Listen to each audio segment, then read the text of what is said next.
Hi guys, good evening. कैसे हैं सब लोग? अगर आप मेरी आवाज़ सुन पा रहे हैं तो can you please reply me. अगर आपको मेरी आवाज़ आ रही है तो मुझे बताइए।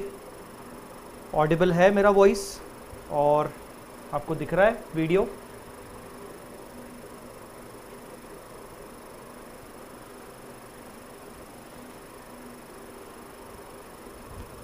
गाइज़, ये वाला सेशन मैंने प्रॉमिस किया था कि मैं लूँगा ये session for ESOP related doubts. आप मुझे बता दीजिए आपको अगर कुछ डाउट्स हैं ईसॉप में, so you guys can ask. Hi Ashish, Mehul Patil, Prinkle Chawla, नाम बढ़िया है Prinkle, Palak Goyal, Mehul, Kirti Kumar Savarkar, hello everyone, Kaushik, Devnath. So good evening guys.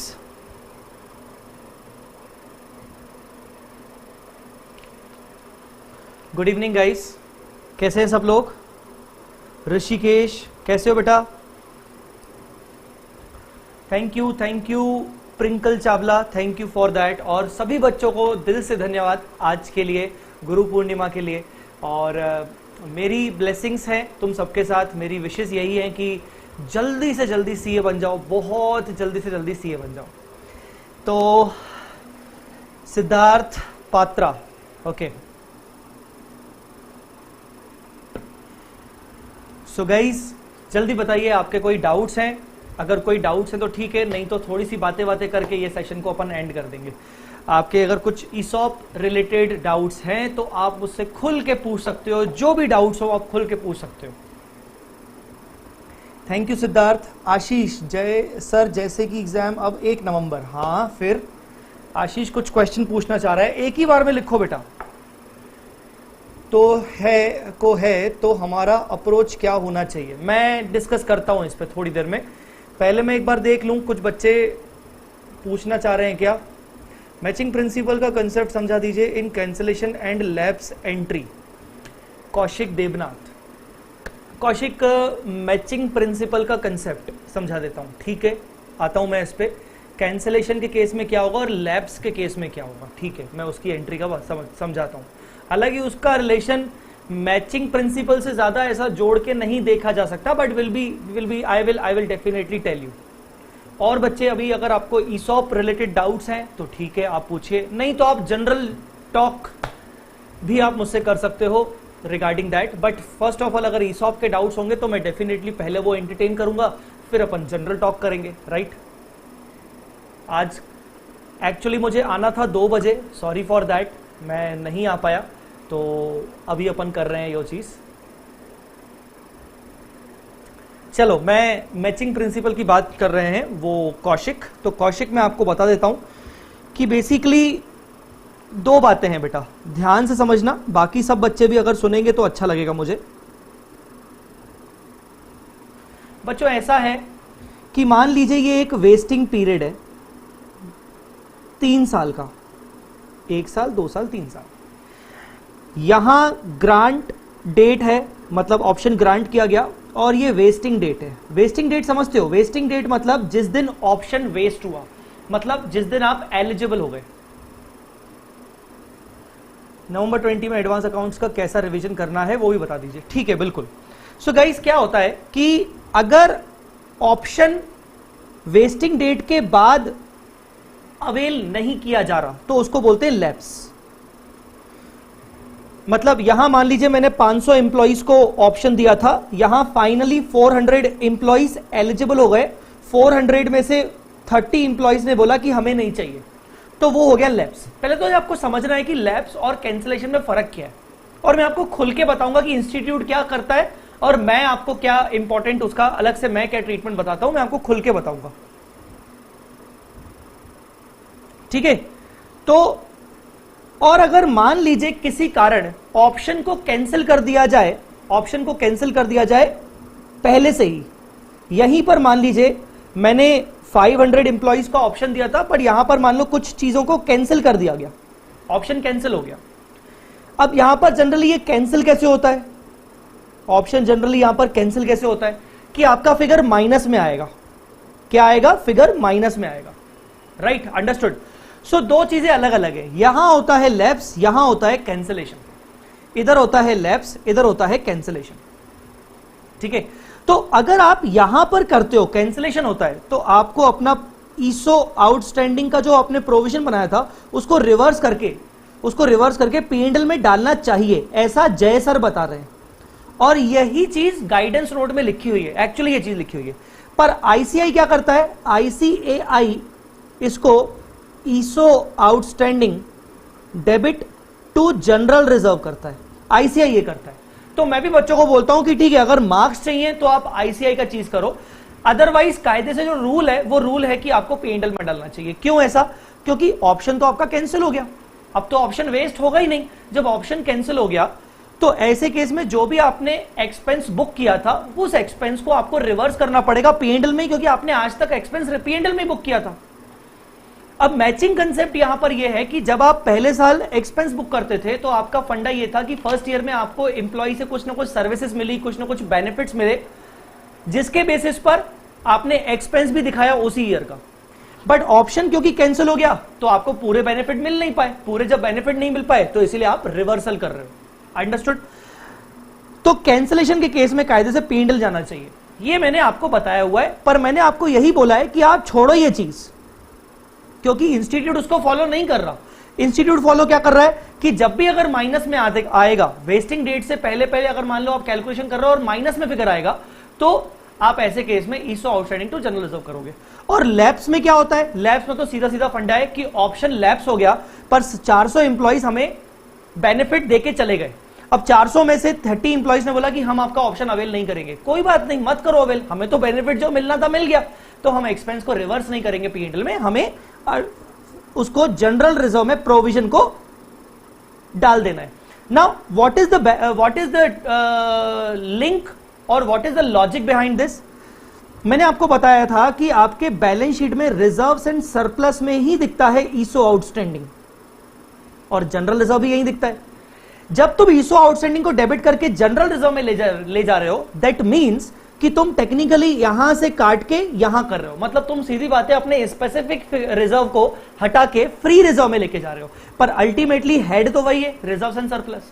So technically तुम कुछ नहीं कर रहे हो, तुम अपने स्पेसिफिक रिजर्व को हटा के तुम फ्री रिजर्व में वो चीज डाल रहे हो, दैट्स इट।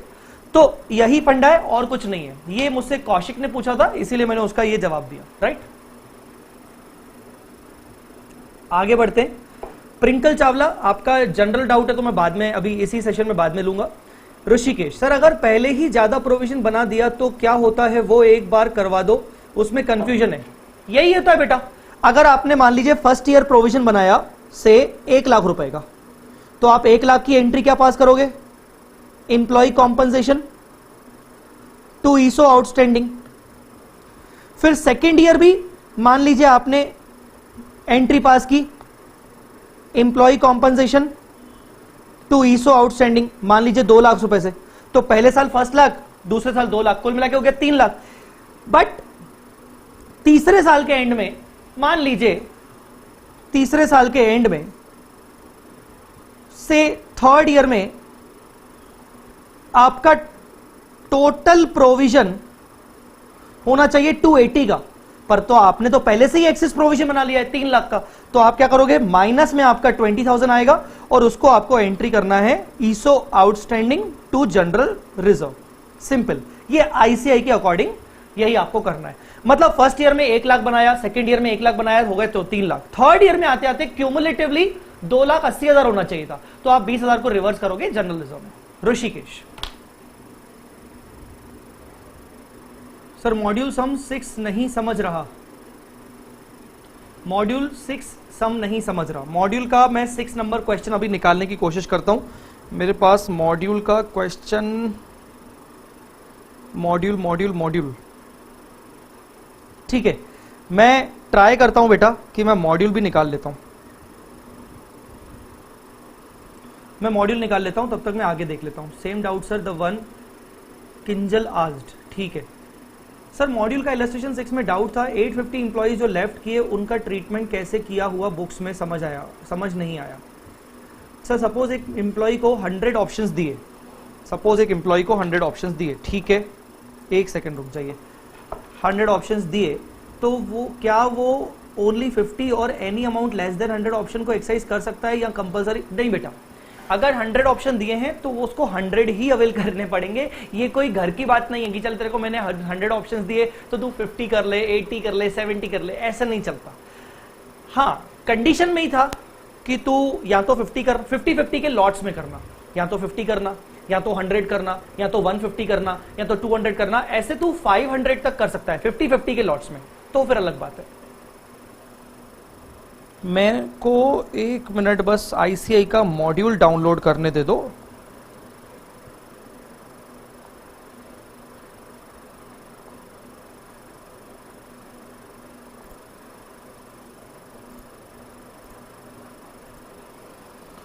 क्वेश्चन नंबर 6 में करवाता हूं मॉड्यूल, चॉइस लिमिटेड, समझ गया? क्वेश्चन नंबर 1, क्लास वर्कबुक में कैंसलेशन को एम्प्लॉय लेफ्ट के हिसाब से ट्रीट कर सकते हैं। मैं क्लास वर्कबुक पे भी आता हूं, पहले मैं क्वेश्चन नंबर 6 देख लेता हूं क्योंकि वो मैक्सिमम बच्चे पूछ रहे हैं 2-4। मोक्षा आपको, आई होप आपको आंसर समझ में आया होगा जो मैंने आपको अभी बोला कि ऑप्शंस का जो आपने पूछा मुझसे।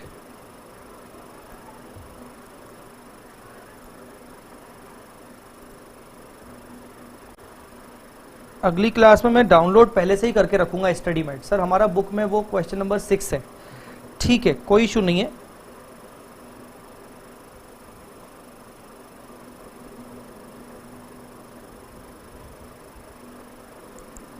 इलस्ट्रेशन नंबर 6,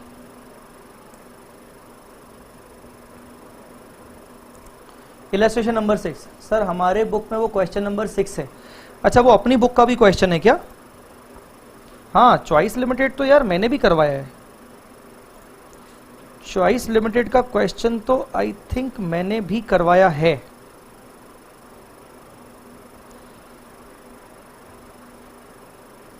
यस, बिल्कुल मैंने भी करवाया है। अब चॉइस लिमिटेड में आपको डाउट क्या है? सर मॉड्यूल का इलस्ट्रेशन 6 में डाउट था, 850 इंप्लॉइज जो लेफ्ट किए उनका ट्रीटमेंट कैसे किया हुआ बुक्स में नहीं समझ में आया। 850 जो लेफ्ट किए, बेटा try to understand, 850 employees left नहीं हुए हैं। ये देखो चॉइस लिमिटेड के क्वेश्चन का मैंने चार्ट बनाया हुआ है, अगर आपको चार्ट का स्क्रीनशॉट लेना है, इसका टाइमलाइन बनाया हुआ है मैंने, आपको स्क्रीनशॉट लेना है तो आप ले सकते हो। हाँ देखो चॉइस लिमिटेड में क्या है, चॉइस लिमिटेड में देखो क्या है। Initially what was the condition,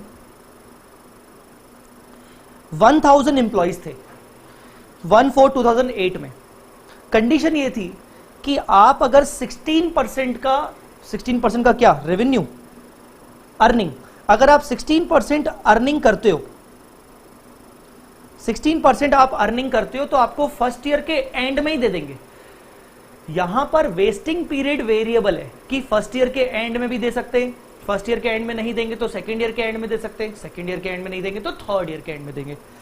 तो यहां पर बोला गया था कि अगर 16% की कंडीशन फुलफिल कर लोगे तो फर्स्ट ईयर के एंड में दे देंगे, नहीं किया तो फर्स्ट और सेकंड का मिला के अगर तुमने एवरेज 13% अर्निंग कर लिया तो सेकंड ईयर के एंड में दे देंगे, वो भी नहीं किया तो फर्स्ट सेकंड थर्ड ईयर का अर्निंग टोटल एवरेज मिला के अगर तुमने 10% भी कर लिया तो हम तुम्हें थर्ड ईयर के एंड में देंगे, और अगर 10% भी नहीं किया तो भाई साहब राम राम जाइए।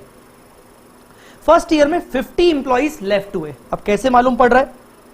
इनिशियली 1000 इंप्लॉइज थे, ये बोल रहा है 50 इंप्लॉइज लेफ्ट द कंपनी। हो सकता है शायद बुक में देखिए क्या बोल रहा है, 5000, यहां क्या कह रहा है, यहां कह रहा है 5000। अरे यार मुझे इसको डाउनलोड करना पड़ेगा।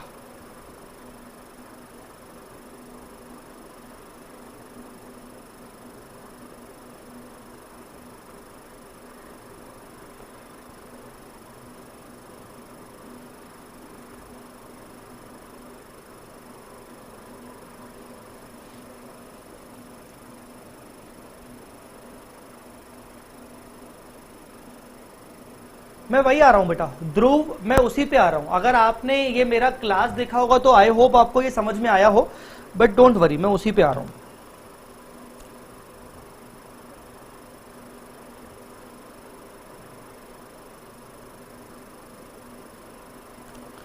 अभी हो क्या रहा है, 5000 अनवेस्टेड ऑप्शंस लैप्स्ड। अब ये 5000 ऑप्शन है बेटा, 5000 ऑप्शन, हमने कितने एम्प्लॉइज ऑप्शन दिए थे, 100, तो 5000 डिवाइडेड बाय 100 मतलब 50 एम्प्लॉइज, 4000 डिवाइडेड बाय 100 मतलब 40 एम्प्लॉइज।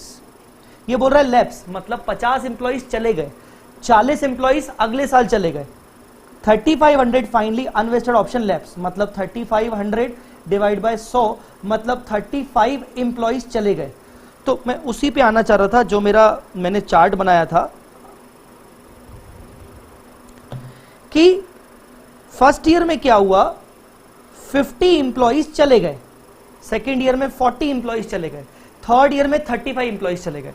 अब ध्यान से सुनिएगा, ध्रुव, किंजल और सौम्या और जिन जिन लोगों ने पूछा था, कौशिक, जिन जिन लोगों ने आपने डाउट पूछा था, सभी लोग सुनिएगा।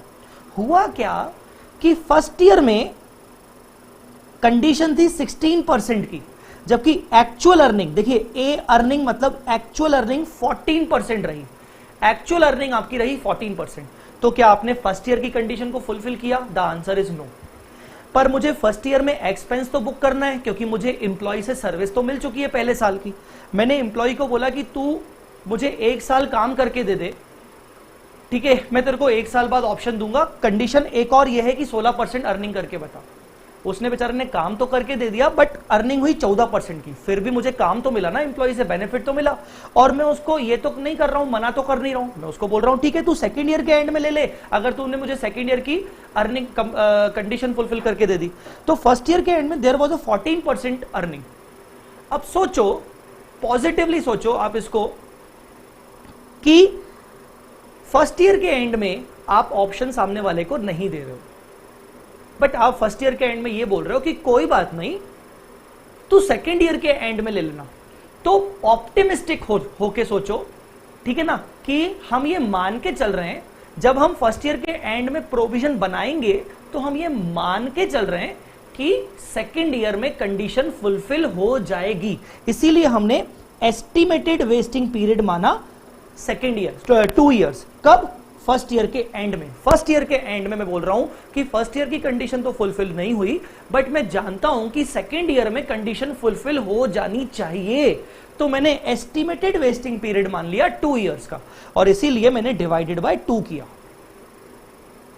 आई होप आपको यह चीज समझ में आई होगी। ये ध्रुव ने पूछा और बाकी सबको भी मैं बता दूं, फर्स्ट ईयर के एंड में कंडीशन फुलफिल नहीं हुई, इसका मतलब वेस्टिंग पीरियड 1 मानना तो बिल्कुल ठीक नहीं है, क्योंकि कंडीशन ही फुलफिल नहीं हुई। अब मैं सर 2 मानूं कि 3 मानूं? तो पहले क्या आ रहा है? 2। यही हम एक्सपेक्ट करेंगे कि यार सेकेंड ईयर की कंडीशन फुलफिल हो जानी चाहिए। तो इसीलिए हमने बोला कि 1000 एम्प्लॉइज में से फर्स्ट ईयर में 50 चले गए। फर्स्ट ईयर के एंड में मेरे को नहीं पता कि सेकंड और थर्ड ईयर में कितने जाएंगे, मैं एस्टिमेट भी नहीं कर रहा हूं, इसलिए मैंने बोला कि ठीक है कोई बात नहीं, मेरे पास 950 एम्प्लॉइज अवेलेबल हैं, 100 ऑप्शंस उनको दिए, और 30 रुपीज का क्या है, 30 रुपीज क्या है बेटा? Intrinsic value. 30 रुपीज का आई थिंक इंट्रिंसिक वैल्यू है। और डिवाइडेड बाय 2 क्यों कर रहा हूं? 2 इसलिए कर रहा हूं क्योंकि ये मानते हुए कर रहा हूं कि सेकेंड ईयर के एंड में कंडीशन फुलफिल हो जाएगी। आई बात समझ में कि नहीं? तो ये मानते हुए मेरे को फर्स्ट ईयर में 14,25,000 का एक्सपेंस बुक करना पड़ेगा। अब देखो हुआ क्या, सेकेंड ईयर में हुआ ये कि सेकेंड ईयर की कंडीशन थी 13%, और हमने भी यही सोचा था फर्स्ट ईयर में, हाँ फर्स्ट ईयर में हमने भी सोचा था कि सेकेंड ईयर में कंडीशन फुलफिल हो जाएगी। पर सेकेंड ईयर में क्या हुआ? सेकेंड ईयर में एवरेज अर्निंग हुई 14 + 10 डिवाइडेड बाय 2 मतलब 12%। कैसे मालूम पड़ा?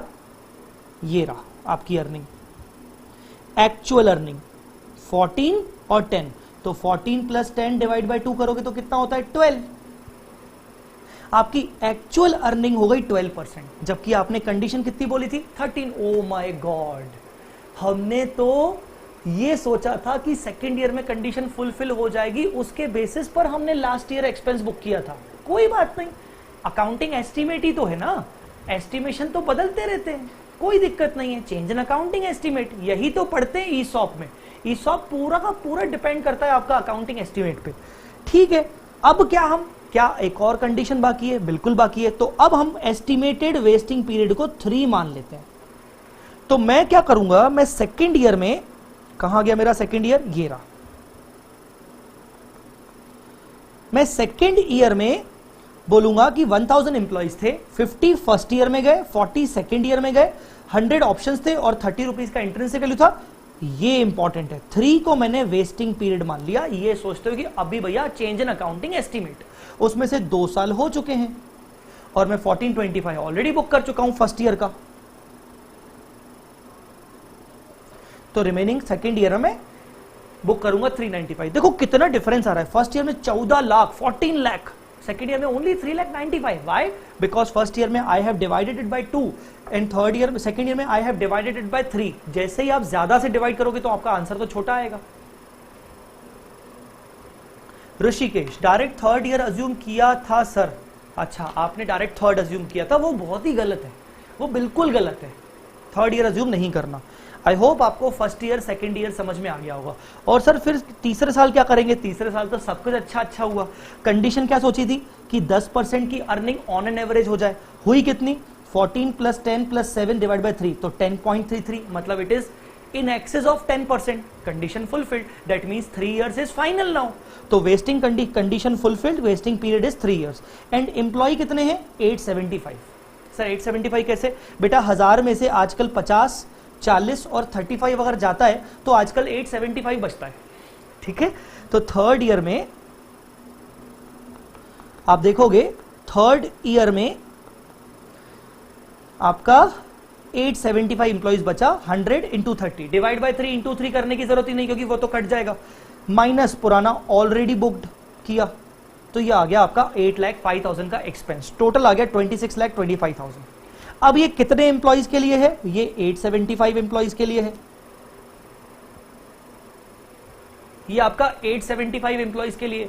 इसमें से लैप्स होगा कुछ और कुछ आपका अवेल हो गया। लैप्स कितना हुआ? 25 एम्प्लॉइज का, जो भाग गए। अब जो भाग गए तो उसका हम क्या करेंगे? ईसो आउटस्टैंडिंग टू जनरल रिजर्व। और जो अवेल हो गए वो आप जानते हो कि क्या करेंगे? Bank account debit, ESOS outstanding debit to equity share capital to security premium. Guys मुझे लगता है आपको आ गया होगा। मैं नाम ले लेता हूं बच्चों का। किंजल, ध्रुव, ऋषिकेश, कौशिक, सौम्या। आई थिंक आप सभी बच्चों ने मुझसे ये डाउट पूछा था। सर वेस्टेड ऑप्शन लैप्स होते हैं तो जनरल रिजर्व क्रेडिट क्यों करते हैं, जबकि जनरल रिजर्व को कम होना मेरे मालिक स्वाति, जनरल रिजर्व बढ़ता है बेटा। अभी थोड़ी देर बताया आपका, जब लैप्स हो रहा है तो ईसो आउटस्टैंडिंग जो क्रेडिट बैलेंस है वो डेबिट हो रहा है। जब आपका लैप्स हो रहा है तो ईसो आउटस्टैंडिंग क्रेडिट किया था आपने आज तक, फर्स्ट ईयर में एंट्री की थी, employ compensation to ESOS outstanding, फिर से टू ईसो आउटस्टैंडिंग, फिर से टू ईसो। जब लैप्स हो रहा है तो ईसो आउटस्टैंडिंग को डेबिट करना पड़ेगा ना स्वाति, और फिर क्रेडिट किसको करोगे? जनरल रिजर्व को। थोड़ी देर पहले बताया कि ईसो आउटस्टैंडिंग भी आपका रिजर्व एंड सरप्लस में ही दिखता है। अब वो किसी काम का नहीं है तो उसको फ्री रिजर्व में डाल दो, तो आपका इससे जनरल रिजर्व बढ़ेगा बेटा। थोड़ा सा अकाउंटिंग पोर्शन पर ध्यान दो, आपकी अकाउंटिंग एंट्रीज आपको समझनी पड़ेंगी। सर एक क्वेश्चन मैंने देखा जिसमें लॉक इन पीरियड दिया था एम्प्लॉय का, तो उसका ट्रीटमेंट क्या होगा क्वेश्चन सॉल्व करने में? कुछ भी नहीं। मैं बता रहा हूं ना वो कौन सा क्वेश्चन है, मैं बता रहा हूं। ये रहा question number 5, lock in on transfer of 3 years। कुछ भी नहीं होगा, इसको बोलते हैं पोस्ट वेस्टिंग कंडीशन। मतलब तुम हमसे अभी शेयर ले लो, बाद में कंडीशन फुलफिल करते रहना कि 3 साल तक तुम शेयर नहीं बेचोगे, 3 साल तक शेयर नहीं बेचोगे, इसको कहते हैं लॉक इन। इसका कुछ भी नहीं होगा, इसको कुछ नहीं करेंगे। ठीक है, क्वेश्चन नंबर 1, क्वेश्चन बुक में कैंसिलेशन को एम्प्लॉय लेफ्ट के हिसाब से ट्रीट कर सकते हैं। Kaushik, question number 1, question number 1। हाँ, इसमें क्या किया भाई? इसमें initially 1000 option, 1000 option, again 1000 option, ठीक है, देन 300 कैंसिल्ड। Okay, 300 cancel. तो आप क्या पूछ रहे हो? को एम्प्लॉय लेफ्ट के हिसाब से ट्रीट कर सकते हैं? बेटा देखो, यही मैंने ट्रीट किया है। आप देखोगे ध्यान से, ये हमारा ये जो बड़ा सा पहाड़ है ये हमारा वेस्टिंग पीरियड है। ये फर्स्ट ईयर एंड हुआ 1000 ऑप्शन थे, सेकेंड ईयर एंड हुआ 1000 ऑप्शन थे, पर थर्ड ईयर एंड होने से पहले पहले 300 चले गए तो 700 ऑप्शन बचे। तो कोई बात नहीं, क्या करेंगे हम, कहां गया,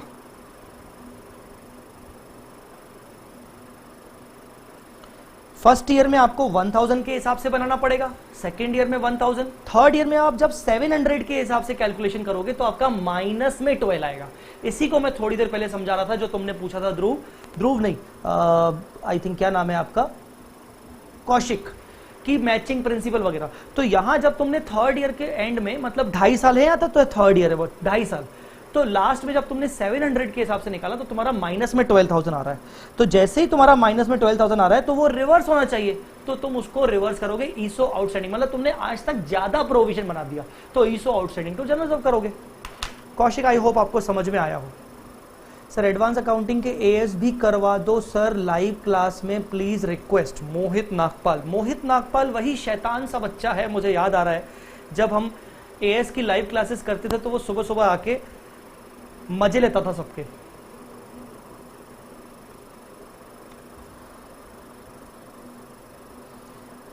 स्वाति को समझ में आ गया, ध्रुव को आ गया, प्रितेश को आ गया, किंजल को आ गया। Kinjal thank you so much बेटा, Dhruv thank you so much. Yes, आपको मुझे लगता है कौशिक ये पॉइंट क्लियर हो गया होगा। ऊपर मैं देखना चाह रहा हूं किसी और ने कुछ पूछा था क्या।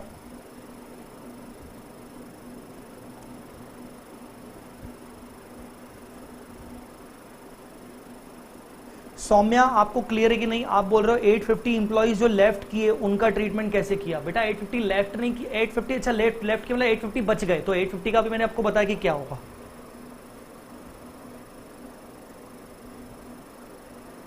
सर नवंबर 20 में एडवांस अकाउंट्स का कैसे रिवीजन करना है वो बता दीजिए। ठीक है,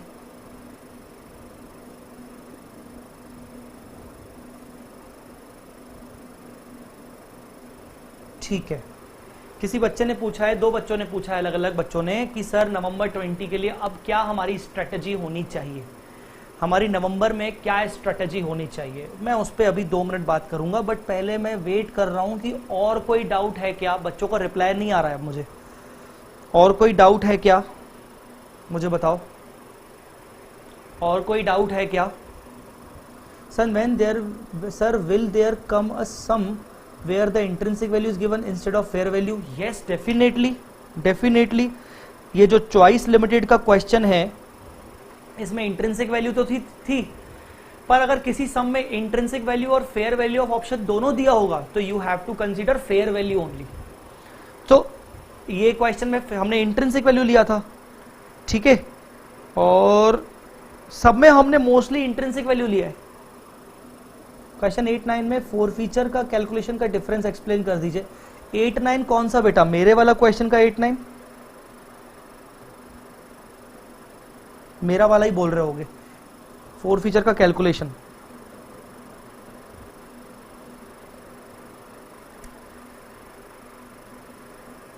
ठीक है। सी क्वेश्चन नंबर 8 में कौशिक, क्वेश्चन नंबर 8 में इनिशियली इंप्लॉय 2500 थे और हमने एस्टिमेटेड 4 फीचर मतलब कितने इंप्लॉइज जाएंगे 3% पर एनम बोला था। और अभी से सोच लिया हमने कि फर्स्ट ईयर में, सेकंड ईयर में, थर्ड ईयर में 3% जाएंगे, मतलब जाएंगे। पहले साल गए कितने, 5%। फिर भी हमने बोला कि कोई बात नहीं, अभी भी हमारा एस्टिमेट 3% ही है, भले पहले साल 5 गए उससे मतलब नहीं, पर आज भी हम ये बोल रहे हैं कि 3% जाएंगे, वो भी तीनों साल में।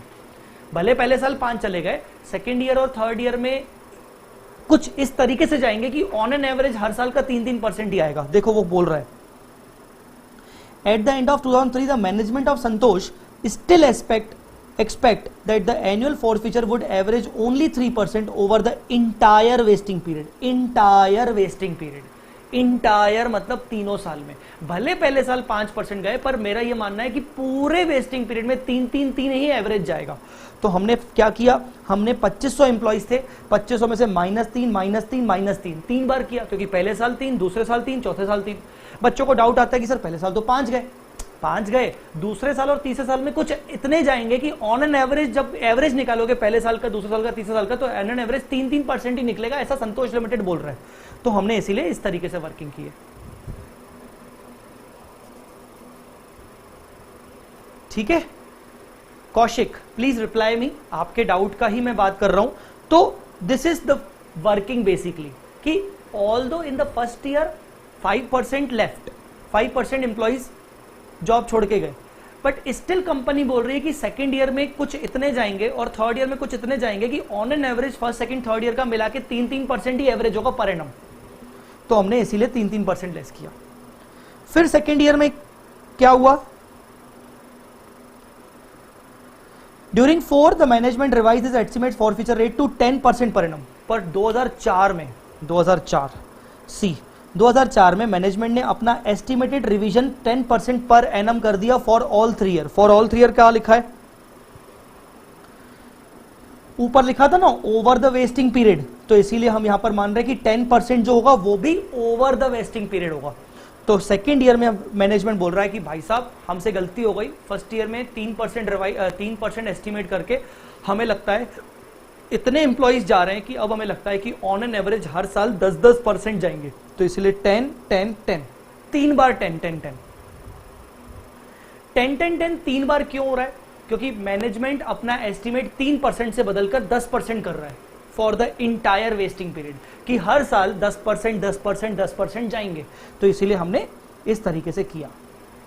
ये क्वेश्चन मैंने सीए फाइनल का लिया हुआ है, एक्चुअली आपके मॉड्यूल में आपको नहीं मिलेगा, स्टडी मैट में आपको नहीं मिलेगा। ठीक है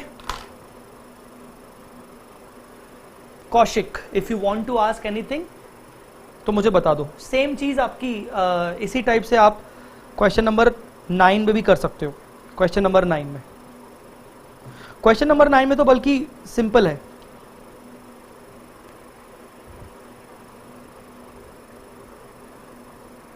कौशिक, अगर आपका डाउट आपको क्लियर हो गया है तो फिर मैं आगे बढ़ूं। बैंकिंग कंपनी का रेणुका, बैंकिंग कंपनी का लाइव डिस्कशन अभी बहुत आगे होगा, मैं जरूर लूंगा।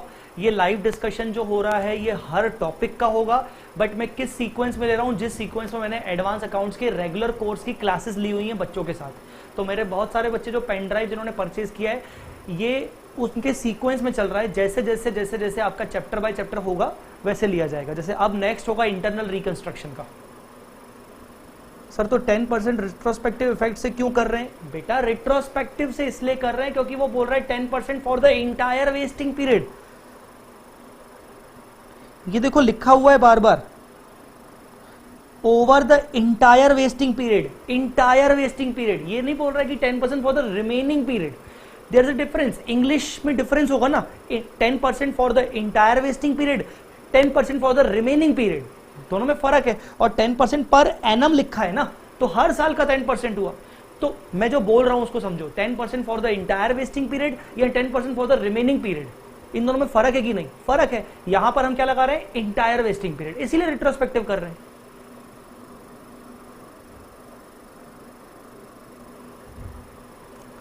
कौशिक देवनाथ, क्वेश्चन नंबर 9 में प्रोस्पेक्टिव चेंज हुआ ना? हाँ, क्वेश्चन नंबर 9, हाँ क्वेश्चन नंबर 9 में प्रोस्पेक्टिव है, क्योंकि क्वेश्चन नंबर 9 में कुछ ऐसा था,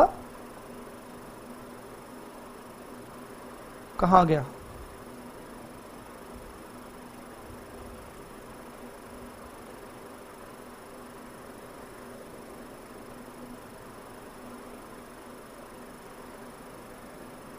क्वेश्चन नंबर 9 की वर्किंग नहीं मिल रही मेरे को।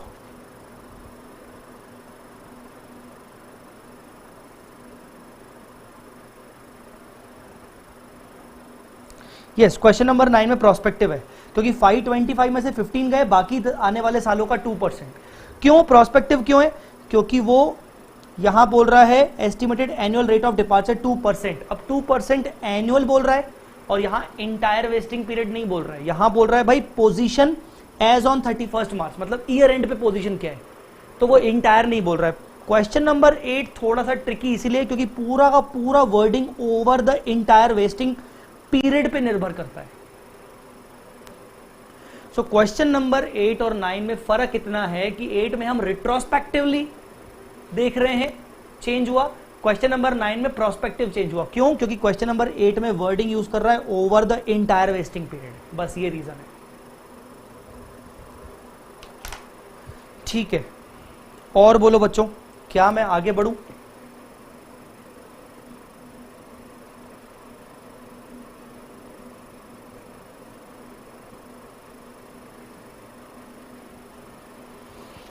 जल्दी बोलो, जल्दी बोलो, जल्दी बोलो।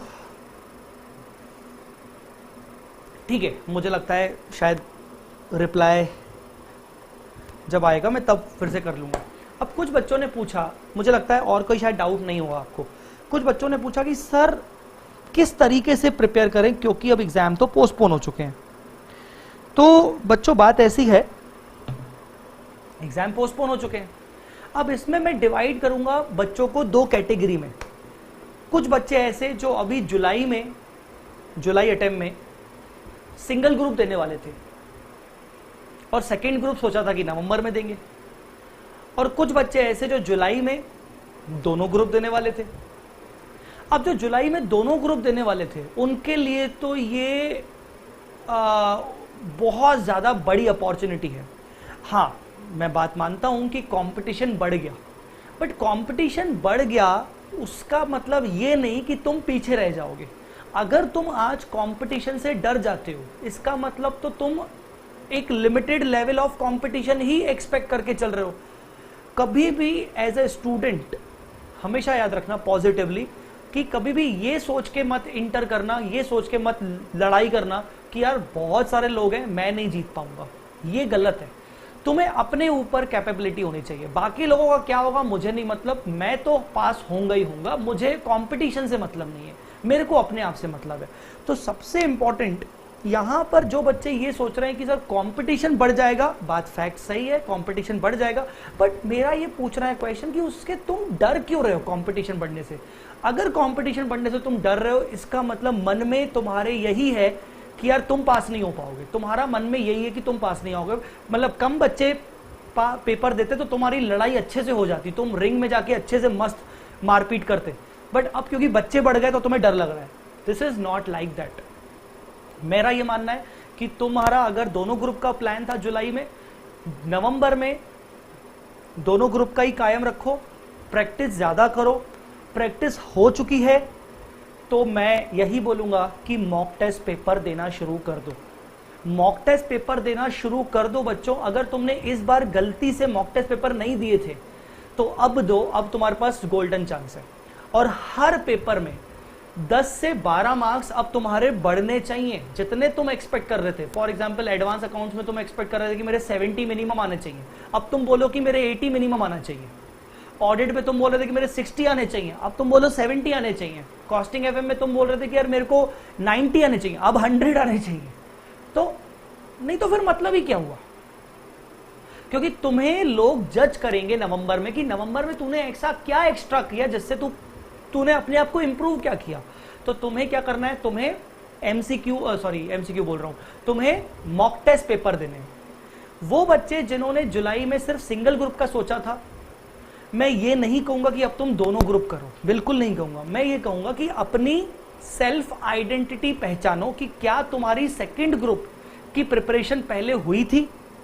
अगर तुमने पहले सेकंड ग्रुप की क्लासेस कर ली थी but you are not confident किसी कुछ क्लासेस में, तो एक आध कोई फास्ट ट्रैक बैच लेके खत्म करके 2 महीने भी नहीं, 1.5 मंथ्स के अंदर अंदर ग्रुप 2 को खत्म करो और पूरा फिर प्लान करो नवंबर में दोनों ग्रुप। पर अगर तुम्हें लगता है कि नहीं मैं सेकंड ग्रुप इतना जल्दी मेरे से नहीं हो पाएगा और मैंने तो अभी तो क्लासेस भी शुरू नहीं की थी, तो मैं बिल्कुल रिकमेंड नहीं करूंगा कि तुम्हें ग्रुप 2 देने की जरूरत है। तुम ऐसे केस में ग्रुप 1 दे दो, बहुत अच्छा है, मैं यही बोलूंगा। तो बेटा ग्रुप 1 पे वही सेम उन्हीं बच्चों को फिर से बोलूंगा मॉक टेस्ट दे दो। तो डिपेंड करता है आपका क्या करना है, ठीक है, ये डिपेंड करता है आपका। एक और इंपॉर्टेंट बात आती है कि सर मैंने सिर्फ ग्रुप 1 का सोचा था जुलाई में, ग्रुप 2 की अभी प्रिपरेशन शुरू की नहीं थी, नवंबर में मैं सोच रहा हूं कि ग्रुप 1 ही दूं, पर सर क्या ग्रुप 2 की प्रिपरेशन फिलहाल शुरू कर दूं क्या, क्योंकि मेरे पास अब टाइम मिल गया है, मेरा ग्रुप 1 अच्छे से हो गया है, तो सर मैं ग्रुप 2 की प्रिपरेशन शुरू कर दूं क्या? ये बहुत ही अजीब सिचुएशन हो जाएगी कि तुम ग्रुप 2 की प्रिपरेशन तो शुरू कर रहे हो पर तुम एग्जाम दोगे नहीं। तो इस केस में पता है क्या होगा कि ग्रुप 2 इतना अच्छे से नहीं पढ़ोगे, इतना मन से नहीं पढ़ोगे जितना मन से तुम पढ़ना चाहिए। तो ऐसे केस में मैं यही बोलूंगा कि better you should stick with group 1 only, do not prepare group 2 until and unless you are giving exams in November for group 2. Stick to group 1 only, बार बार उसकी प्रैक्टिस करो, बोर हो गए हो बार बार एग्जाम कंडक्ट करो, अपना एग्जाम कंडक्ट करो, डेफिनेटली तुम्हें बहुत अच्छा लगेगा। What will be the weightage of ESOP question in terms of marks? Kaushik, मैं गुस्से में बोल रहा हूं, बहुत लेट लतीफी करके रिप्लाई कर रहे हो। What will be the weightage of ESOP questions in terms of marks? Minimum 6 marks, 5 marks to 6 marks, maximum 10 marks. Average आप 5 से 8 मार्क्स तो मान के चलो कि ESOP का क्वेश्चन आता ही आता है। Atharva, Swati, actually sir practical subject में ये प्रॉब्लम होती है कि जब सारे चैप्टर रिवाइज करो तब तक पिछले किए हुए चैप्टर स्किप होने लगते हैं, तो अप टू डेट कैसे रहें सर? स्वाति, ये आपके मन का वहम है। जब मैं भी पढ़ता था तो मुझे भी ऐसा ही लगता था कि यार कुछ नहीं आ रहा, पुराना पूरा भूल गया। ऐसा कुछ नहीं होता है। मैं आपको एक बात बोलूं, जितना भी मैं ये रिवीजन लेक्चर डाल रहा हूं, ऐसा तो नहीं कि मैं इनको प्राइवेट कर दूंगा, ये तो हमेशा पब्लिक रहेंगे। जब तुम्हारी पढ़ाई हो जाएगी ना, आज ईसॉप की बात चल रही है, जब तुम पूरा एडवांस अकाउंट्स खत्म कर दोगी ना, उसके बाद जब तुम बोलोगे यार ईसॉप मुझे आता है कि नहीं, एक बार रिवीजन लेक्चर देख लेना, तुम्हें याद आएगा हाँ यार ये तो पढ़ा हुआ है, ये तो पढ़ा हुआ है। क्या होता है, ये हमारे ह्यूमन बीइंग में एक माइंड सेट हो जाता है कि जो पुराना पढ़ा हुआ था वो भूल गए। एक्चुअली वो भूल नहीं गए, सिर्फ उसमें ऊपर ऊपर हल्की मिट्टी, हल्की हल्की धूल मिट्टी चढ़ गई है, उसको धूल मिट्टी को ठीक करना है, वैसा का वैसा ही आपको दिखेगा। सो ये मन का वहम है, ऐसा बिल्कुल नहीं होता। और इसीलिए तो रिवीजन क्लासेस हो रही है ना, कि जब आखिरी में आप जब पूरा कोर्स रिवाइज करने जाओगे तो आप ये रिवीजन क्लासेस आधे आधे एक घंटे में जल्दी स्पीड में रिवीजन क्लासेस देख के सबको समझ में आ जाएगा, हाँ यार तो मैंने भूली नहीं थी, अब तो मैं अपनी प्रैक्टिस कर सकती हूँ। तो ये रिवीजन क्लासेस का एडवांटेज आपको बाद में समझ में आएगा, अभी नहीं समझ में आएगा। So try to understand. जब अभी ये रिवीजन क्लासेस एक बार खत्म हो जाएंगी ना, तो जब आप एग्जाम टाइम में इन रिवीजन क्लासेस को उठाओगे तो आपको सिर्फ अभी क्विकली इसको स्पीड में रिवीजन करना है, फिर अपने क्वेश्चन शुरू करने, प्रैक्टिस करना।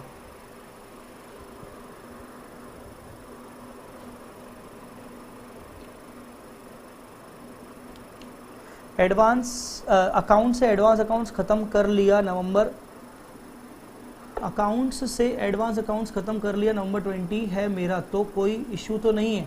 नहीं, कोई इशू नहीं है, खत्म कर ले तो अच्छा है। सर ग्रुप 1 का भी लाइव रिवीजन करा दीजिए सर प्लीज। बेटा ग्रुप 1 का लाइव रिवीजन लाइव न करवा के मैं उसके कुछ चैप्टर वाइज रिवीजन डाल तो रहा हूं। स्वाति, ब्रांच का मैंने चैप्टर वाइज 1.5 आवर्स का रिवीजन डाल दिया है सबसे बेस्ट, और डिपार्टमेंट का डाल दिया है। कल सुबह प्रोबेबली एक आध चैप्टर का और डल जाएगा, तो डोंट वरी, आपका डलता जाएगा, अकाउंट्स का डलता जाएगा। उसमें फायदा ये है कि उसमें वो भी लाइव क्लास है, लाइव क्लास मतलब जो मेरे सामने बच्चे फेस टू फेस बैठे थे तो उसी के साथ उनका डिस्कशन किया हुआ है, तो डोंट वरी, वो भी आपका हो जाएगा। वी स्मार्ट का अदर फैकल्टी लाइव सेशन कब स्टार्ट होगा? मेरे को जहां तक मालूम पड़ा है आदित्य सर लाइव सेशन शुरू कर रहे हैं। मैं आपको मैसेज में बता देता हूं, मुझे आज ही मैसेज आया आदित्य सर का कि सर मैं लाइव सेशन बच्चों का शुरू कर रहा हूं मंडे और थर्सडे। आदित्य सर का मंडे और थर्सडे को लाइव सेशन रहेगा एफएमईको का, आदित्य सर का। रवि सर से, रवि ताउरी सर से आप डायरेक्टली उनसे पूछ लीजिए कि सर आपका लाइव सेशन क्यों नहीं हो रहा। पवन सर से खुद ही पूछ लीजिए और विजय सर से पूछ लीजिए, है ना। मैं चाहता हूं कि उनसे बल्कि पूछो, उनको बल्कि मैसेज करो, उनको डांटो, उनको डांट लगाओ कि सर आपने लाइव रिवीजन बोला था क्यों नहीं ले रहे हो, ठीक है ना। मेरी अथॉरिटी है, मैं तुमको बोल रहा हूं, उनको डांट लगाओ। Sir CA inter costing revision, costing बेटा मुझे आता नहीं है, नहीं तो मैं रिवीजन करवा लेता। जोक सपाट दीपेश, कॉस्टिंग का रिवीजन मैं एक बार दर्शन चंडालिया सर को जरूर एक बार बोलूंगा कि आप कॉस्टिंग का रिवीजन करवाइए। मैं एक बार रिक्वेस्ट करके देखूंगा एक बार, ठीक है। मैं जरूर एक बार दर्शन चंडालिया सर का रिवीजन के लिए मैं दर्शन चंडालिया सर को जो वी स्मार्ट से हैं, मैं उनको एक बार रिक्वेस्ट करूंगा। अगर वो बात मानते हैं तो वे डेफिनेटली लाइव रिवीजन करवाएंगे।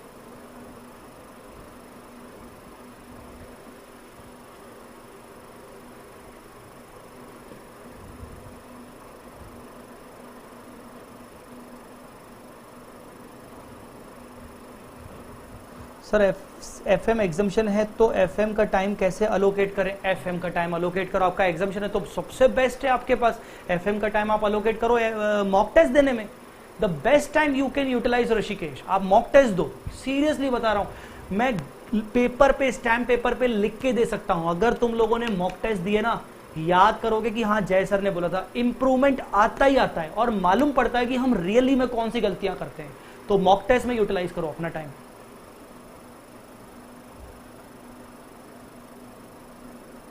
पवन सर कल ही नेक्स्ट वीक में स्टार्ट कर रहे हैं, वेरी गुड। मैं तो बोलूंगा बाकी सारे फैकल्टी को डांट लगाओ, तुम लोग तो लिटरली डांट लगाओ। क्या सर आप लोगों ने कमिटमेंट किया था, पूरा क्यों नहीं कर रहे हो, ये क्या तरीका हुआ? बिल्कुल डांट लगाओ पर प्यार से डांट लगाओ, ऐसा नहीं कि डिसरिस्पेक्टफुली बात नहीं करने का। नेक्स्ट चैप्टर कौन सा होगा स्वाति? नेक्स्ट चैप्टर होगा इंटरनल रिकंस्ट्रक्शन। इंटरनल रिकंस्ट्रक्शन का रिवीजन होगा। मेरे को तो मैं सही बताऊं अब ना मजा आता है, मतलब मेरे को ना लाइव सेशन लेने में ज्यादा मजा आता है कंपैरेटिवली रिकॉर्ड करके सेशन डालने में। मेरे को लाइव सेशन में बहुत ज्यादा मजा आता है। आप अपना बताइए, आपको क्या लगता है लाइव सेशन ज्यादा बेटर है कि मैं अपना सेशन रिकॉर्ड करके डाल दूं रिवीजन का, वो बेटर होता है?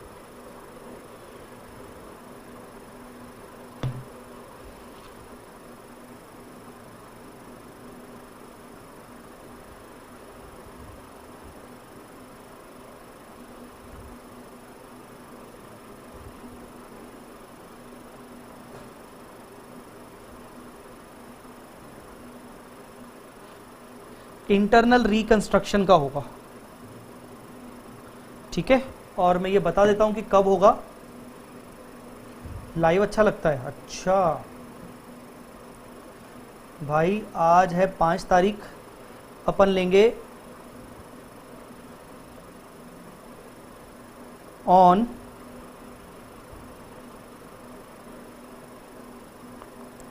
8th वेडनेसडे, अपन लेंगे वेडनेसडे को 8th को। Live is best because of two way interaction. यहाँ ये तो बात सही है। सो अपना अगला लाइव सेशन होगा 8 तारीख को, ठीक है। और बताओ क्या कुछ पूछना चाहते हो मुझसे? और बताओ तुम कुछ और पूछना चाह रहे हो, और क्या करना है? मैं एक बात मेरी प्लीज, बड़ा भाई हूं, बड़ा भाई के नाते मान लो, मॉक टेस्ट पेपर दो, घर पे दो। मैं ये नहीं बोलूंगा कि मॉक टेस्ट पेपर के लिए पैसा खर्च करो, कोई भी पिछले अटेम्प्ट का पेपर डाउनलोड करो और पेपर दे दो। मैं सीरियसली बोल रहा हूँ बच्चों, सच्ची में मजा आएगा। मतलब एज अ बड़ा भाई होने के नाते तुम लोगों को ये सजेस्ट कर रहा हूँ, और ये दूसरों को भी मैसेज पहुंचाओ कि मॉक टेस्ट पेपर देने चाहिए। मैं लिटरली बोल रहा हूँ, आपको बहुत फायदा मिलेगा। हाँ, किसी पर्टिकुलर कोचिंग इंस्टीट्यूट के मॉक टेस्ट खरीदने से फायदा एक्स्ट्रा ये होता है कि आपको सामने वाला एवेल्युएट करके देता है, प्रॉपरली चेक करके देता है प्रॉपरली, तो आपको समझ में आता है, आपको गाइडेंस मिल जाती है थोड़ी बहुत। प्रीतिश वर्मा, थैंक यू बेटा, थैंक यू सो मच। तो बच्चों मॉक टेस्ट वाली चीज को थोड़ा सा ना लाइटली मत लो, इसको सीरियसली लो। मॉक टेस्ट एक बार तो देने पड़ेंगे आपको। सर स्पीड कैसे इंक्रीज करें? इससे पहले सर मॉक टेस्ट पेपर्स के क्वेश्चन में कोई डाउट्स आए तो कैसे सॉल्व करोगे आप? मैं अपने सब्जेक्ट में ये बोल सकता हूं कि जब हम लाइव सेशन लेते हैं तो आप उसी में डाउट पूछ लो कि सर ये पर्टिकुलर क्वेश्चन है, इसमें आप बताइए क्या होगा। आप मुझे पहले से ही व्हाट्सएप इमेज भेज दो व्हाट्सएप की, मैं व्हाट्सएप पे सॉल्व कर लूंगा। व्हाट्सएप पे सॉल्व नहीं करूंगा तो मुझे पता रहेगा कि यार ये क्वेश्चन तो अपकमिंग लाइव सेशन में आने वाला है, तो मैं उसको लाइव सेशन में फिर डिस्कस कर लूंगा। तो आप मुझसे ऐसा पूछ सकते हो। सर स्पीड कैसे इंक्रीज करें? डियर, 2 बातें, थ्योरी सब्जेक्ट है कि प्रैक्टिकल है ये डिसाइड करो। अगर थ्योरी सब्जेक्ट है तो मैं आपको बोलूंगा फिर तो आपको आंसर्स लिख के देखने चाहिए, बार बार, ठीक है ना। और प्रैक्टिकल सब्जेक्ट्स हैं तो उसमें भी मैं आपको बोलूंगा कि मैक्सिमम क्वेश्चन सॉल्व करिए, मैक्सिमम सेम टाइप के।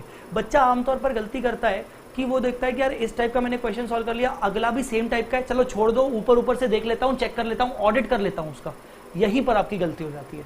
जब आपको दिख रहा है कि सेम टाइप का क्वेश्चन है तो आप क्या करते हो, आप प्रैक्टिस नहीं करते हो, आप ऊपर से वेरीफाई कर लेते हो। उसी क्वेश्चन की जब फिर से प्रैक्टिस करोगे ना तो तब आपकी स्पीड इंक्रीज होगी। तो प्रैक्टिकल हो चाहे थ्योरी हो, आपको थ्योरी सब्जेक्ट्स को तो लिख लिख के आपकी स्पीड इंक्रीज होगी, और प्रैक्टिकल में भले आपके सेम टाइप के क्वेश्चन आ रहे हैं, आप बार बार उसको सॉल्व करके देखिए, राइट, आप बार बार सॉल्व करके देखिए तो स्पीड इंक्रीज होगी।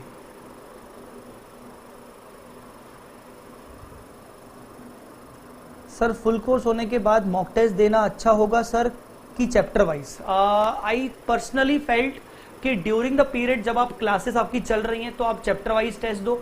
एडवांस अकाउंट्स में मैंने चैप्टर वाइज टेस्ट का बता दिया है, वेबसाइट वी स्मार्ट की वेबसाइट पे जहां पर लेक्चर्स डले होते हैं इनक्रिप्टेड, वहीं पर आपको नीचे टेस्ट मिल जाएंगे with solution.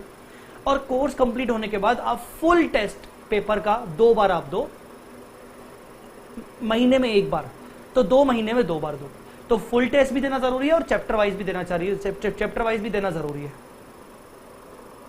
Sir internal reconstruction के लिए इफ पॉसिबल 5 डेज बाद सेशन लीजिए ऑन 10th और 11th लेक्चर्स कंप्लीट करना है।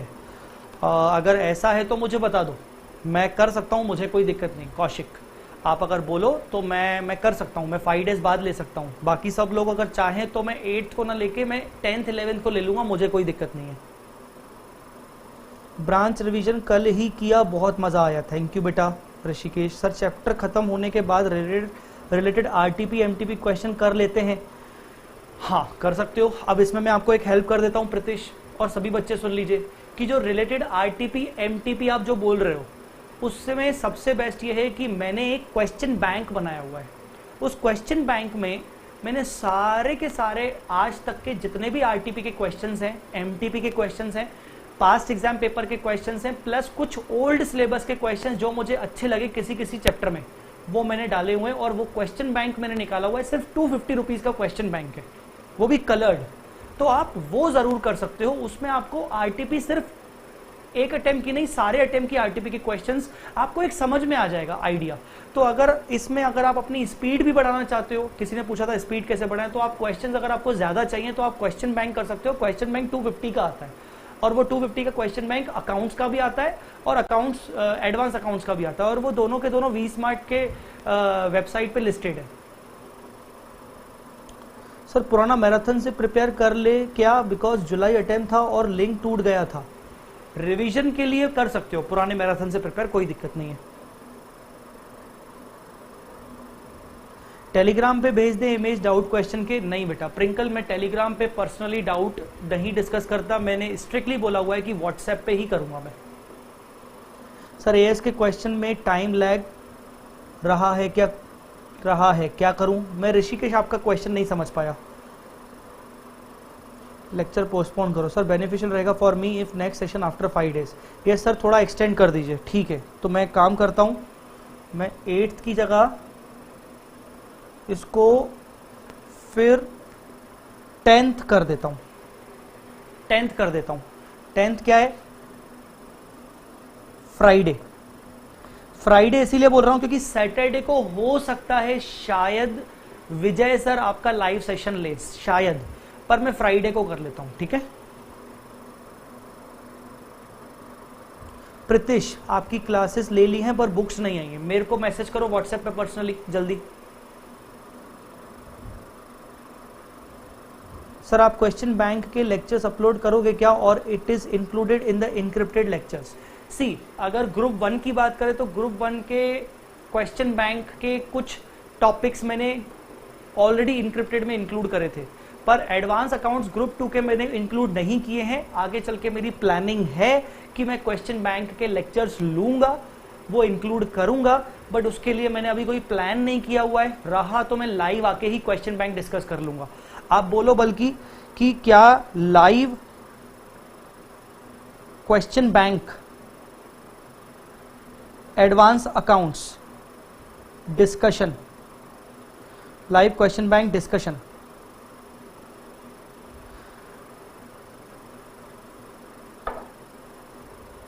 यस और नो? नो मतलब गिव रिकॉर्डेड। आप बोलो क्या करना चाहिए, तो मैं आगे चल के प्लान कर सकता हूं, बट वो आगे चल के मतलब ये मान लीजिए कि अगस्त के टाइम पे हो पाएगा।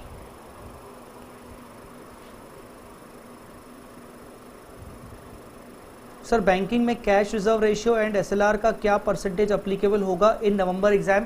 बेटा वो नवंबर एग्जाम की जब आरटीपी आएगी तभी आप देख सकते हो, अभी आप कुछ भी नहीं बोल सकते हो। नवंबर की जब आरटीपी आएगी तो ही होगा, उस टाइम पे मैं आपको बता दूंगा, क्योंकि उस टाइम पे मैं उस पे आरटीपी पे एक सेशन बना लूंगा, तो ही अपन कर पाएंगे। सर बैंकिंग में ये हो गया। Sir as question taking time, what should I do? More practice बेटा। और एएस क्वेश्चन अगर टाइम दे रहा है तो इसका मतलब एएस के कुछ कॉन्सेप्ट में दिक्कत है ऋषिकेश। आप फिर से अच्छे से रीड करो, रिवाइज करो, फिर आप क्वेश्चन सॉल्व करो। Live live, yes sir yes sir yes sir yes sir, ठीक है लाइव।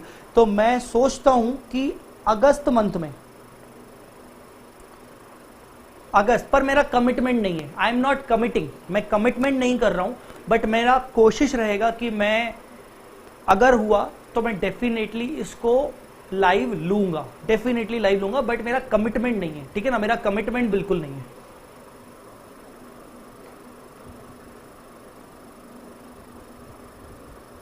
ध्रुव बेटा चैप्टर वाइज मैं कभी नहीं पसंद करता, चैप्टर वाइज टॉपिक बेचना मतलब सेल करना मैं कभी पसंद नहीं करता, तो मैं कभी इसको शायद नहीं करूं, शायद अभी एट प्रेजेंट तो मैं ये बोल सकता हूं कि मैं चैप्टर वाइज सेल नहीं करता हूं। Yes sir, with facility of viewing recorded lecture 2 before exam, private मत करिए। नहीं, क्वेश्चन बैंक में प्राइवेट नहीं करूंगा, डोंट वरी, लाइव रहेगा, मैं प्राइवेट नहीं करूंगा।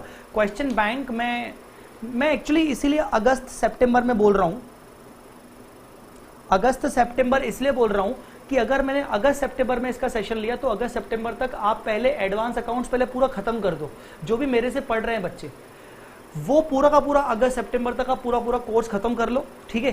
फिर अगर आप चाहते हो सर एक रिवीजन चाहिए तो हम क्वेश्चन बैंक से रिवीजन करना शुरू करेंगे, बाकायदा क्वेश्चन, जैसे अभी हम एक रिवीजन करते हैं विदाउट क्वेश्चन करते हैं, क्वेश्चन बैंक सॉल्व करेंगे, पूरा रिवीजन करेंगे, ये अपन लाइव कर सकते हैं। बोलो ऐसा सही है कि नहीं? अगस्त तक मतलब अगस्त मिड तक आप क्वेश्चन बैंक आप एडवांस अकाउंट्स पूरा का पूरा कंप्लीट कर लो अपना सिलेबस, चाहे आप मेरे स्टूडेंट हो चाहे नहीं हो। मेरे स्टूडेंट हो तो आप मेरा पूरा क्लास वर्क बुक कंप्लीट कर लो, सब कुछ कंप्लीट कर लो, क्वेश्चन बैंक छोड़ दो। क्वेश्चन बैंक मेरे साथ उठाना, एज आपका पूरा कोर्स रिवाइज हो जाएगा कुछ दिन में।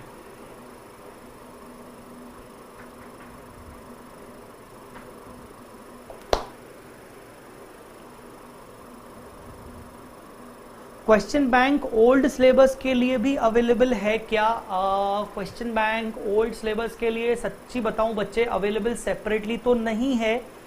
ओल्ड सिलेबस वालों को दोनों क्वेश्चन बैंक परचेज करना पड़ेगा, to be very frank. Old वालों को दोनों क्वेश्चन बैंक परचेज करना पड़ेगा, सेपरेटली ओल्ड वालों के लिए अवेलेबल नहीं है बेटा, हो भी नहीं पाएगा, क्योंकि ओल्ड सिलेबस में क्या होता है बेटा, सच्ची बताऊं क्या है, क्वेश्चन बैंक का मुझे प्रिंटिंग करवाना पड़ता है। अब मिनिमम बुक्स मुझे प्रिंटिंग करवानी पड़ती है 500 की। अब ओल्ड सिलेबस में ज्यादा बच्चे हैं नहीं, तो मैं बुक्स अगर प्रिंट करवाऊंगा 500 तो मुझे मैं जानता हूं कि 500 के 500 बुक सेल होंगे नहीं, है ना, तो इसीलिए वो कोई मतलब नहीं है। पलक प्रिंकल, अच्छा आप मुझे ये बताओ, अभी ज्यादा बच्चे तो अवेलेबल नहीं है, 27 बच्चे ही अवेलेबल है। आप मुझे ये बताओ कितने बच्चे मेरे से एडवांस अकाउंट्स पढ़ रहे हैं, कितने बच्चे मुझसे एडवांस अकाउंट्स पढ़ रहे हैं, मेरा एडवांस अकाउंट्स लिया है आप में से, या फिर ऐसा सोच बताइए कि और कितने बच्चे मुझसे नहीं पढ़ रहे हैं, वो भी बता सकते हैं। कितने बच्चों ने मेरा एडवांस अकाउंट्स लिया है और कितने बच्चों ने नहीं लिया है मेरा एडवांस अकाउंट्स, कौन कौन से लिया है? बट यस, मैं सोचता हूं इस पे कि आप एक बार कोर्स कंप्लीट कर लीजिए, फिर मैं क्वेश्चन बैंक का डिस्कशन आपके साथ करूंगा।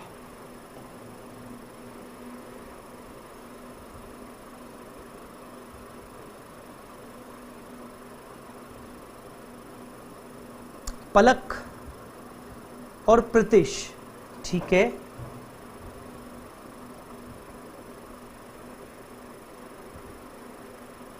पलक और प्रीतिश, बाकी लोग तो मुझे रिप्लाई नहीं कर रहे।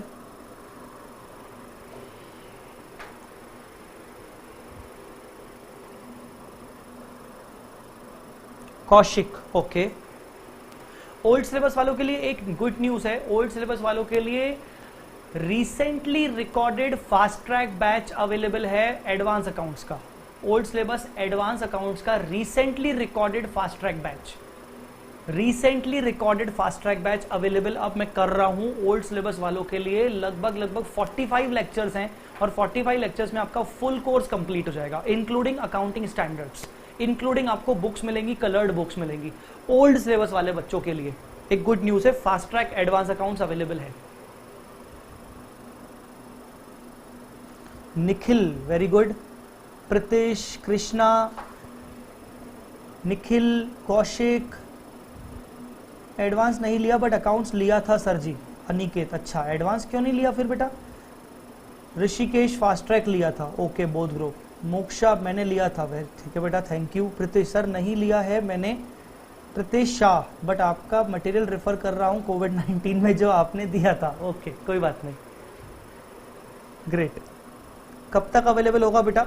स्वाति, ये fast track IPCC old syllabus की मैं अनाउंसमेंट मोस्ट प्रोबेबली कल करने वाला हूं और हो सकता है ये परसों से अवेलेबल हो जाए। मतलब from day after tomorrow it will be listed on V Smart website. Yes, it will be listed on V Smart website. मतलब टेंटेटिवली 2-1 दिन में अवेलेबल हो जाएगा, लिस्टेड हो जाएगा 2-1 दिन में।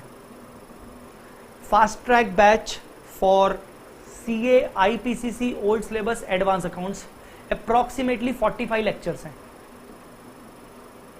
अप्रोक्सीमेटली 45 लेक्चर्स हैं। मजा आ जाएगा आपको, लिटरली मजा आ जाएगा। चलो मेरे हिसाब से अभी सेशन को कंक्लूड करते हैं। आपके पास और कोई क्वेश्चन हो तो मुझसे पूछ सकते हो, अदरवाइज अपन सेशन को कंक्लूड कर सकते हैं। ठीक है बेटा, मुझे बताओ और कुछ क्वेश्चन पूछना चाहते हो कि अपन सेशन को कंक्लूड करें? क्योंकि आपका भी टाइम प्रीशियस है, बिल्कुल टाइम वेस्ट मत करो। और यही बोलूँगा कि आपका पेपर अगर जुलाई में था, अब नवंबर में हो गया, तो तुम्हारे घर वालों की एक्सपेक्टेशन तुमसे अब बढ़ चुकी है इनडायरेक्टली। भले वो बोलेंगे नहीं, तुम्हारे आसपास के लोगों की एक्सपेक्टेशन बढ़ गई है, खुद की भी एक्सपेक्टेशन तुमसे बढ़ जानी चाहिए। हर पेपर में 10 मार्क्स 15 मार्क्स का टारगेट हाई कर लो, ज़्यादा फायदा मिलेगा। जहां 70 का सोचा था अब 80 का सोचो, 80 का सोचा था 90 का सोचो, 40 का सोचा था 50 का सोचो, 50 का सोचा था 80 का 60 का सोचो। हार्ड कॉपी में अवेलेबल होगा बिल्कुल। रिसीव कितने दिन में होगा बेटा? रिसीव में तो आप ये मान के चलो कि 10 दिन तो एवरेज लगेंगे रिसीव होने में। तब तक सीरियल की मिल जाएगी, तब तक सॉफ्ट कॉपी में बुक्स मिल जाएंगी, तब तक आप घर पे बैठे डाउनलोड करके लेक्चर्स देखना शुरू कर सकते हो। ये बात मैं बता सकता हूँ। सेकंड ग्रुप डिसाइड नहीं किया था बट अभी नवंबर अटेम्प्ट है, ले लूंगा सर जी। कोई बात नहीं बेटा, ले लेना, बिल्कुल ले लेना।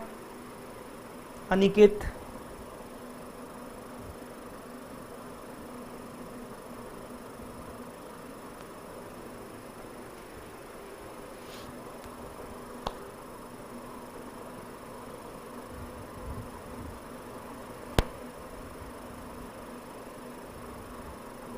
टाइमिंग ऑफ डाउट सेशन बेटा, डाउट सेशन का timing probably we will make it like शाम को ही 7:30-8 बजे। वही टाइमिंग मुझे सही लग रहा है, वही टाइम ठीक है, वही टाइम ठीक है।